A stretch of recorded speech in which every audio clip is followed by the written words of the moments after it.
Okay, welcome to the last lap of today's program. Media mogul and PDP chieftain Dele Momodu has condemned President Bola Tinubu's suspension of River State Governor Siminalayi Fubara, his deputy Ngozi Odu, and the State House of Assembly. Speaking on Channels Television, Momodu described the move as undemocratic and a betrayal of Tinubu's past pro-democracy efforts. He accused the ruling APC of intimidating the opposition and warned Tinubu against allowing advisers to mislead him. Momodu urged the president to focus on good governance rather than political suppression, stating that only performance, not intimidation, could secure his second term. The suspension imposed alongside a state of emergency in Rivers has faced widespread backlash from political figures and civil society groups, raising concerns over democratic governance in Nigeria. Our guest this morning is Mr. BIODUN Sowunmi, political affairs analyst. Good morning and welcome to the show, Mr. Sowunmi. Good morning. Okay, so I'd like you to just comment on the statement of Dele Momodu and so that I can know where you stand. Is he right by saying that, or is he wrong, or whatever it is? Well, I actually think Dele's reaction is simply from the position of an opposition chieftain, not actually an objective assessment of the situation. Yes, Dele is correct. Tinubu, is one of those leaders who fought for the return to democracy. That is correct.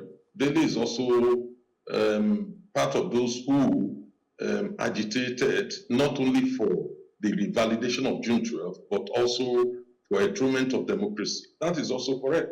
But when you look at the fact that you are a pro-democracy campaigner or you're a president elected under a democratic rule, does not mean that the challenges of leadership should not be confronted.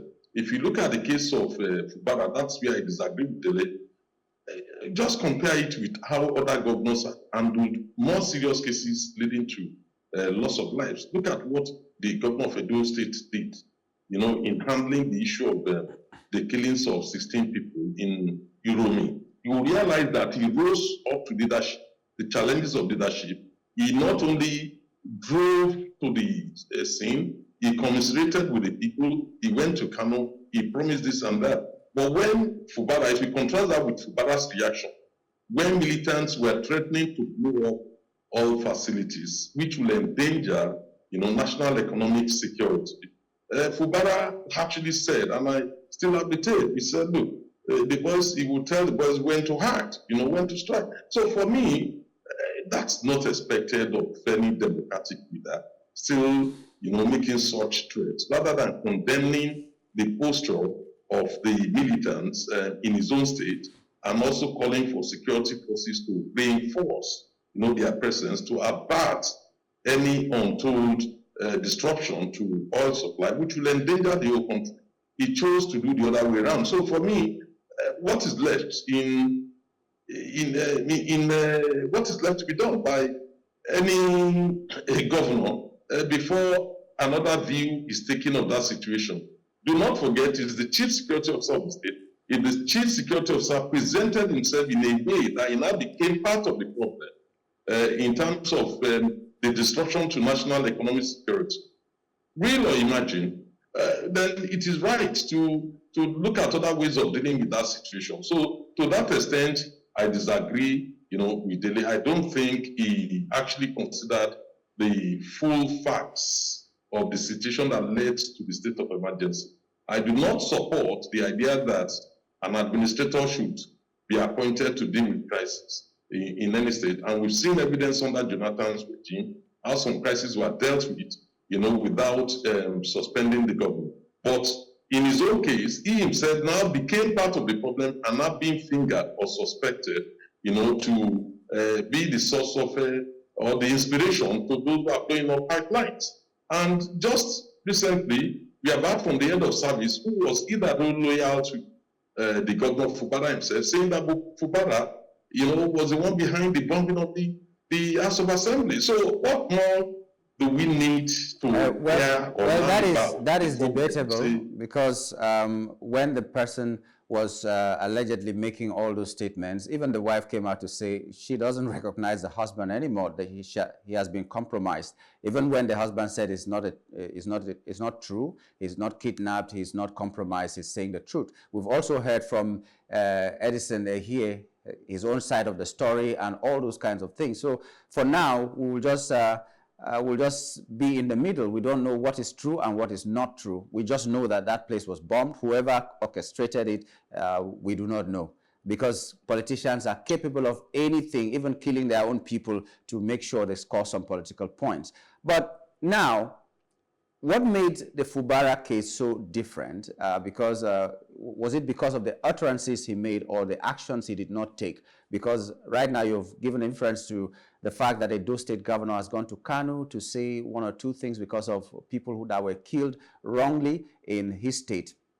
I'm just wondering, when Deborah was killed up north, I don't know what the governor did that was so good that showed that there was not going to be any problems and there was no state of emergency. I don't know when utterances were made in Lagos State, what Sanwo-Olu did during the election 2023, what Sanwo-Olu did that was so nice that he fought all those utterances that were so bad and which showed their head when the 2023 elections happened, and so many other things that have happened in other states that the governors did not do as we expected them to do. What is so special about the Fubara case that even when it is not constitutionally recommended, it was done and nothing is being done about it. Nobody is saying anything about it. Tell me what marks out the Fubara issue. Because even at that time, when he was making the statements, we don't know how it was, but another person who is, even as we speak now, more influential than the governor himself was making also very inciting statements, and nothing was done to him. He's still serving as a minister in the cabinet of the present administration. So what made his own so special? I'm just asking, you know. Yes, when you actually look at the situation, I guess you are referring to Wike. Wike is not the chief security officer for Rivers State. When the chief security officer himself starts making those threats, knowing his antecedent, then it's worrisome. Mr. Shomi, I'm not trying to just cut you, but I don't know how Fubara, well, on paper, he's the chief security officer, but I don't know how the chief security officer, for instance, will go to a government facility and be locked out on the orders of someone who is not a chief security officer. How do we describe that kind of a person? Because the governor, even though he was not, they said that he did not communicate well with the State Assembly. He went to present the budget. They locked him out, chief security officer. And I have always argued that if he had gone to the assembly and they said, you know what, governor, we are not ready, it's a different case. But for someone to lock out the chief security officer of a state on the orders of someone who is sitting somewhere else, that doesn't show me like he had everything in place and that he was drawing the strings. What else could he have done? Okay, hear me out.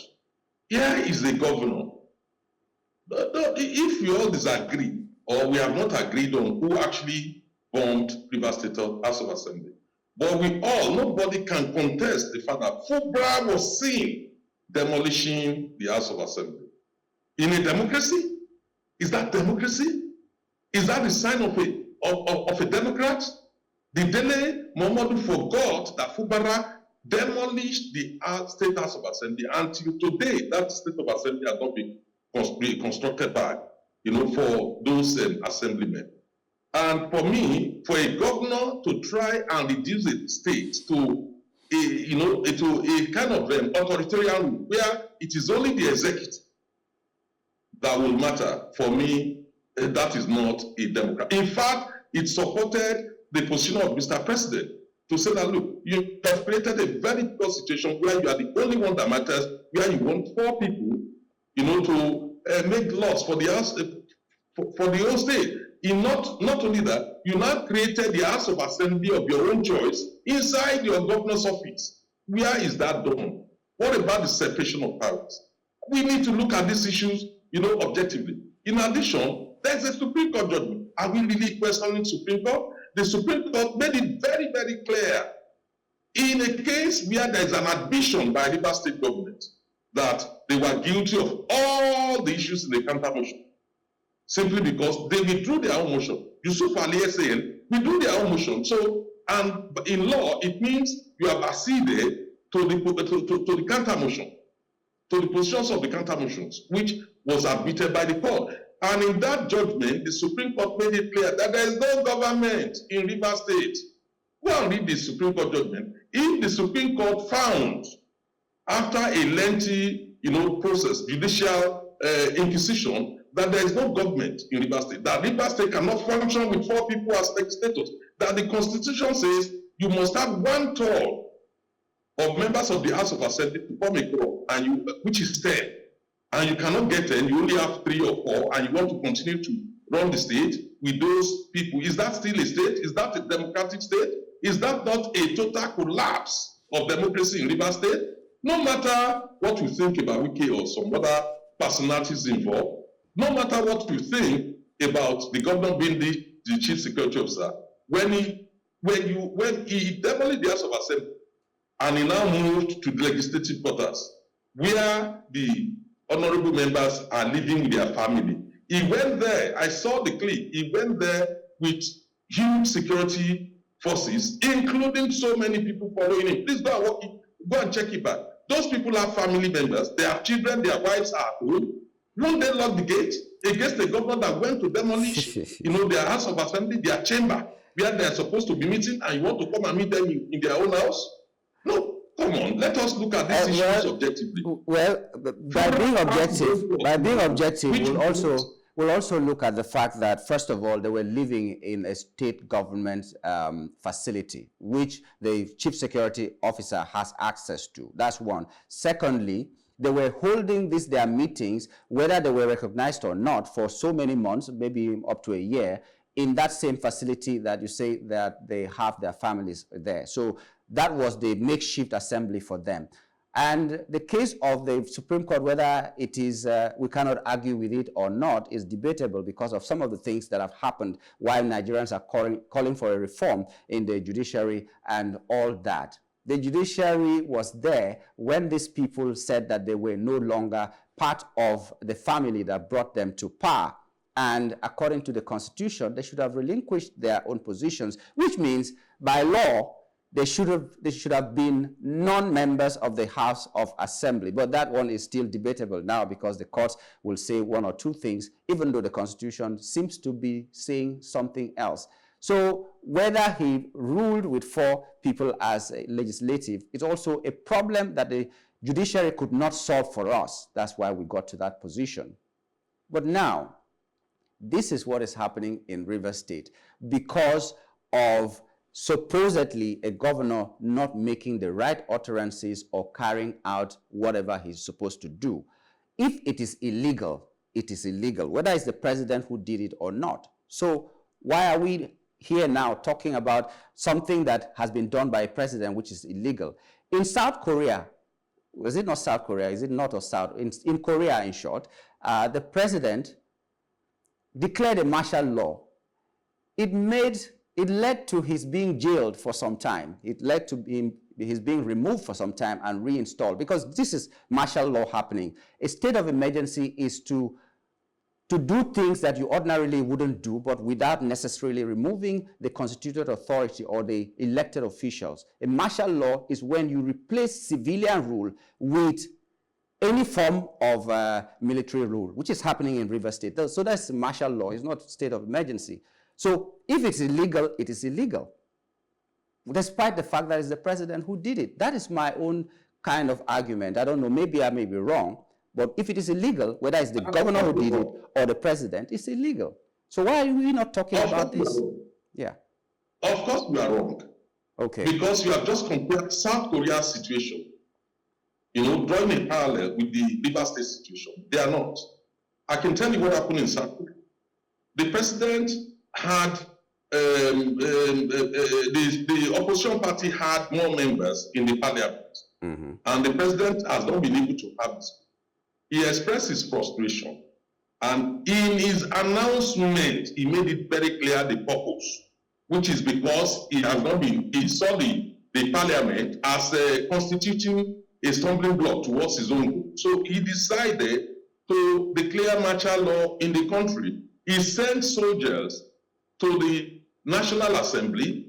They not only barricaded the place, the opposition forced their way in by jumping, the members of parliament forced their way in by jumping in, both the president's legislators and the opposition legislators now they now passed a law demanding that the president should renounce the martial law. And he did. And subsequently, he was suspended, he was arrested, and the case will be decided this Friday by the Constitutional Court, whether his removal is permanent or not. That is what happened in South Korea. It's not the same thing with what happened in Rivers State. In Rivers State, we already have the Supreme Court declaring that there is no government. No matter what anyone according to anyone state. The Supreme Court declaration was according to who? The Supreme Court declaration was according to who? What is the definition of governance in Nigeria? Were things not happening in Rivers State? The fact was that there were just 4 people who were like the assembly in Rivers State. But were these people constitutionally recognized? Yes. Were the people who were supposed to be part of this legislature that we are talking about today, according to this constitution, were they supposed to be real assembly members? That may be, because of now, is debatable, because a lot of people felt it was a clear-cut definition that once you do X, Y, Z, you cease to be what you were. And this doesn't happen in Rivers State. I think it's a failure of the judiciary not to spell out all these things clearly and now using it against the people of Rivers State and Nigeria. So is democracy being practiced when we do things that are not constitutional? Let me explain it to you. You have lost grasp of legal processes. Look, a court is not a Father Christmas. It does not donate judgment. You push your evidence, the court only interprets the constitution. You have to advance your own cause and support it with evidence. I am to advance my own cause and support it with evidence. What happened? Let me explain what happened to you. There were 8 cases that were consolidated at the Supreme Court. Now, when they got to Supreme Court, the Rivers State government submitted evidence with motion that these guys are not supposed to be honorable members again because they have the count. The Rivers State, the counsel in that case is Yusuf Ali SAN. Please check me out on this. They submitted their case to Supreme Court. The Martin Amewule faction also submitted a counter motion to say, no, we are the rightful people. It is for the courts to look at the evidence, look at the constitution, and take a position, and then direct on what you do. But before the judgment, after they have joined issues, the counter motion and motion, before judgment, the Rivers State government made a mistake. They went to withdraw their own motion along with the evidence. So subsequently, you can check with any lawyer. It means you are accepting the counter motion. So all the positions of the Martin Amewule, all their contention that is an illegal government, they cannot, 3 people or 4 people cannot constitute legislation, all those positions were invariably accepted by the Rivers State government through the withdrawal of the motion and their evidence. And that is why the Supreme Court cannot look into anything other than what has been submitted and that the other party has consented to. And that is why they gave that judgment. So if there's any error at all, the error was made. Okay. It was a tactical error, because what they thought they could do was to go and file another case at Federal High Court, which they did. Okay. File at Federal High Court, thinking that it would take another 2 years and Federal will complete its term. It turned out to be a mistake when the Supreme Court consolidated all the 8 cases and found in favor, simply because there is no other evidence before the court. It has been withdrawn by the same Federal legal team, and found in favor of the Martin Amewule. So we should not blame the Supreme Court in this matter. Yeah, thank you, Mr. Shoromi. So in a nutshell, Dele Momodu may be right in some cases or in some instances, but not 100%. That's your stand. Absolutely. Okay. Oh, well, thank you for your That's time. all. Thank you for your time this morning, Mr. Showmi. It's been a little bit Thank heated, you for but having me. I always like the way you land, and I thank you for your time this morning. And don't get Thank pranked. you. Don't get pranked this morning. It's April Fool's Day. Thank you. Thank you for reminding me. I'll be careful. All right. Okay, we'll be talking Yes. with Mr. Showomi. We were looking at the statement of Dele Momodu. He said that democracy is being eroded by the declaration of a state of emergency in Rivers and suspending the elected officials. And we're looking at that statement, how true and how much percent of that statement was true and all that. Mr. BIODUN SOWUNMI was helping us x-ray the statement. This is how much we can take on the program this morning, and we'd like to thank you for your time. Like I told Mr. Showmi, don't get pranked today. Today is April Fool's Day, and some pranksters can be abroad, trying to make you think some things that you should not think. We wish you a happy day today and welcome to a new month. My name is Nyamgul Agaji. Bye for now.